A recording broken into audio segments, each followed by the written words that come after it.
नाजरीन, मगरबी उत्तर प्रदेश के ज़िला बागपत के गांव असारा की तकिए वाली मस्जिद में शब में दारुल देवबंद के उस्ताद मौलाना मोहम्मद अफजल कैमूरी कासिमी का खिताब हुआ है। ये खिताब हम आपको वीडियो की शक्ल में पेश कर रहे हैं। ये एक बड़ा यहाँ प्रोग्राम हुआ है और इसका आगाज़ जनाब कारी मोहम्मद इब्राहिम की तिलावत कलाम पाक से हुआ है।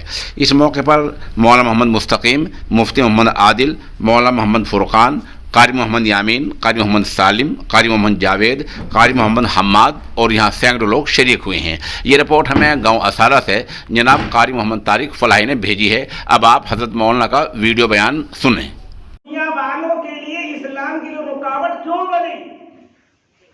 जब हम दुनिया वालों में रह करके दूसरों वही की तरह काम करेंगे तो कहेंगे इस्लाम में, मुसलमान होने में, हिंदू होने में फर्क क्या है? फर्क क्या है भाइयों? जरूरत है कि हम इस्लाम पे, आप सुनते हो हर जगह बयान कि फला इलाके यमन में हदारी रज़ियल्लाहु इसके टप्पे टादर नहीं दर्द सारा यमन मुसलमान हो गया। पता था दरिए अभी तारीख पढ़ रहा था, मालदीव हिंदुस्तान के बाद समंदर वाले एक टापू खड़ा होगा बनाऊंगा जजीरा, चारों तरफ समंदर मालूम हुआ कि आज के 600-700 साल पहले अरब के एक मुसलमान शायद जिनका नाम अबू बकर तले तनहा वहां पहुंचे तिजारत के लिए। और आज उस मालदीव का हाल ये है कि एक भी नाम मुस्लिम वहां नहीं। क्यों? वो तले तनहा के इतने ताकतवर थे कि सबको दबा देते नहीं थे। उनके पास कोई एटम बम था क्या? कुछ भी तो नहीं था। उनके पास एक दीन था, एक ईमान था, एक इस्लाम था, लेकिन उनका दीन, उनका इस्लाम सिर्फ ऐसा था कि वो जहां जाते वो इस्लाम दिखाई देता था। आज इस्लाम कहां दिखाई दे रहा? किताब में। तो नॉन मुस्लिम किताब तो पढ़ने नहीं आएगा, वो क्यों किताब पढ़ेगा? वो तो आपको देखेगा।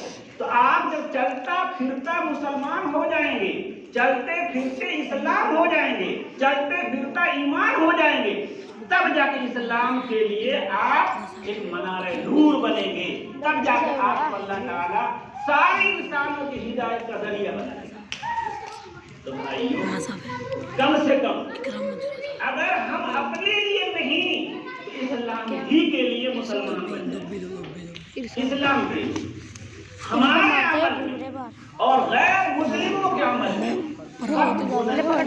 ऐसा फर्क होना चाहिए वो दिखाई, ऐसा फर्क होना चाहिए वो दिखाई, वो हमें देख कर रश करे। क्या बात? बाजार में एक हिंदू भी रहता है, मुसलमान भी रहता है, हिंदू के मंदिर का घंटा बजता है, फिर भी वो धंधा में लगा हुआ है। और मुसलमान की मस्जिद में अजान होती है, फिर भी हम धंधे में लगे हुए हैं। क्या फर्क हुआ उनके घंटे में, हमारी अजान में? फर्क हुआ कुछ? फर्क हुआ कुछ? नहीं कुछ फर्क हुआ ना।